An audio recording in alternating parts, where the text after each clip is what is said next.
Hello అండి. సింపుల్‌గా ఏదైనా స్నాక్ చేయాలనిపించినప్పుడు ఇలా బియ్యం, బెల్లంతో చాలా సింపుల్‌గా ప్రిపేర్ చేసుకునే ఒక స్నాక్ రెసిపీని చూద్దాము. ముందుగా నేనిక్కడ ఒక కప్పు వరకు రేషన్ బియ్యంని ఇలా 2 గంటలు ముందుగా నానబెట్టుకున్నాను. ఈ కప్పుతో ఒక కప్పు రైస్ తీసుకున్నాను.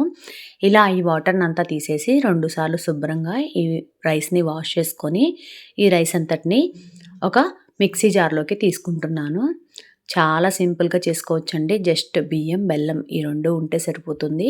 నేనిక్కడ రేషన్ రైస్‌తో చేస్తున్నాను. మీరు నార్మల్ రైస్‌తోనే చేయొచ్చు. ఇప్పుడు ఇందులోకి 2 ఇలాచీలు, ఒక 2 స్పూన్ల వరకు ఉడికించుకున్నటువంటి అన్నం వేసుకొని, ఒక అరకప్పు వరకు వాటర్‌ని యాడ్ చేసుకొని, ఇలా మెత్తటి పేస్ట్ లాగా గ్రైండ్ చేసుకోవాలి. ఎక్కడా పలుకు లేకుండా గ్రైండ్ చేసుకుంటే సరిపోతుంది.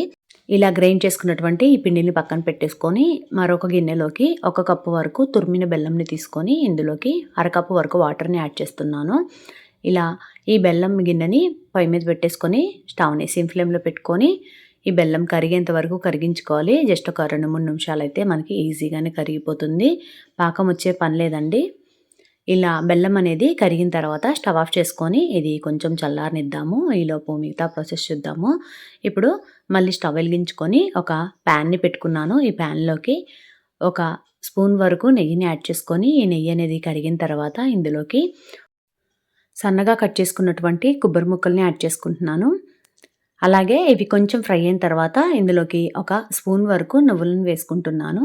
నువ్వులనేది ఆప్షనల్ అండి. కానీ నువ్వులు యాడ్ చేసుకోవటం వల్ల ఈ స్వీట్ అనేది చాలా టేస్టీగా ఉంటుంది. ఇలా మనం ప్రిపేర్ చేసుకున్నటువంటి ఈ బ్యాటర్‌లోకి ఈ నువ్వులు ఇంకా కొబ్బరిని కూడా యాడ్ చేస్తున్నాను నెయ్యితో సహా. ఇప్పుడు మనం ముందుగా కరిగించి పెట్టుకున్నటువంటి ఈ బెల్లం వాటర్‌ని కూడా ఒక స్టెయినర్‌తో స్టెయిన్ చేసుకొని ఈ బ్యాటర్‌లోకి యాడ్ చేసుకుంటున్నాను. ఇలా మనం యాడ్ చేసుకున్న ఇంగ్రీడియెంట్స్ అన్నీ ఒక్కసారి కలిసేలాగా కలిపేసుకోవాలి. కలిపేసుకొని మూతను పెట్టుకొని ఒక 5 నిమిషాల వరకు పక్కన పెట్టుకోవాలి. అలాగే ఇందులోకి కొంచెంగా టేస్ట్‌కి సరిపడినంత సాల్ట్‌ని యాడ్ చేస్తున్నాను. ఏ స్వీట్ రెసిపీ అయినా సాల్ట్ వేస్తే చాలా బావుంటుంది ఆ స్వీట్ అనేది. ఇలా 5 నిమిషాల తర్వాత ఇందులోకి ఒక చిటికెడు బేకింగ్ సోడాని వేసుకుంటున్నాను. ఈ విధంగా ఈ సోడా, ఉప్పు కూడా బాగా కలిసేలాగా ఒకసారి కలిపేసుకోవాలి.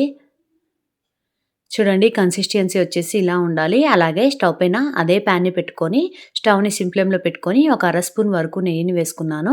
ఇలా ప్యాన్ హీట్ ఎక్కిన తర్వాత మనం ప్రిపేర్ చేసుకున్నటువంటి ఈ బ్యాటర్‌ని కొంచెంగా ఈ ప్యాన్‌కి సరిపడినంత బ్యాటర్‌ని స్ప్రెడ్ చేసుకొని, మూతను పెట్టుకొని ఒక 3, 4 నిమిషాల వరకు సిమ్ ఫ్లేమ్‌లోనే కుక్ చేసుకోవాలి.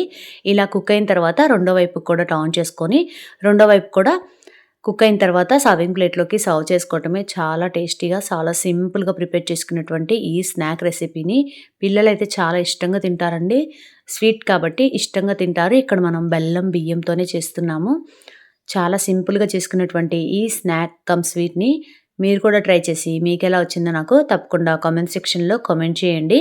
అలాగే ఇలాంటి మరెన్నో అప్డేట్స్ కోసం వెంటనే మన ఛానల్‌ని సబ్స్క్రైబ్ చేసుకొని పక్కనే ఉన్నటువంటి బెల్ ఐకాన్‌ని ప్రెస్ చేయండి. ఇదే విధంగా నేను మిగిలిన బ్యాటర్‌తో ఇంకొన్ని ఈ స్వీట్‌ని ప్రిపేర్ చేసుకొని పక్కన పెట్టుకుంటున్నాను. చూసారు కదా! చూస్తుంటేనే నోరూరుతుంది. ఇంకెందుకు ఆలస్యం మీరు కూడా ఈ సింపుల్ స్నాక్ కమ్ స్వీట్‌ని ట్రై చేసి మీకెలా వచ్చిందో నాకు తప్పకుండా కామెంట్ సెక్షన్‌లో కామెంట్ చేయండి. అలాగే ఈ వీడియోని లైక్ చేయడం మర్చిపోవద్దు. లోపల సాఫ్ట్‌గా, పైన క్రిస్పీగా చాలా బావుంటుందండి ఈ స్వీటు. మనం ఇక్కడ నెయ్యితో ప్రిపేర్ చేస్తున్నాం కాబట్టి హెల్తీగా కూడా ప్రిపేర్ చేసుకోవచ్చు. ఈవినింగ్ టైమ్ స్నాక్‌గా మనం పిల్లలకి చేసి ఇవ్వచ్చు. స్కూల్ నుంచి వచ్చిన తర్వాత చాలా ఇష్టంగా తింటారండి ఇలా గనక చేసి పెట్టినట్టయితే. నేనైతే ఇలా సర్వ్ చేసుకున్నాను. చాలా సింపుల్‌గా ఉన్నాయి. లోపల కూడా ఈవెన్‌గా కుక్ అయ్యి చూడండి ఎంత ఫ్లఫీగా ఉందో.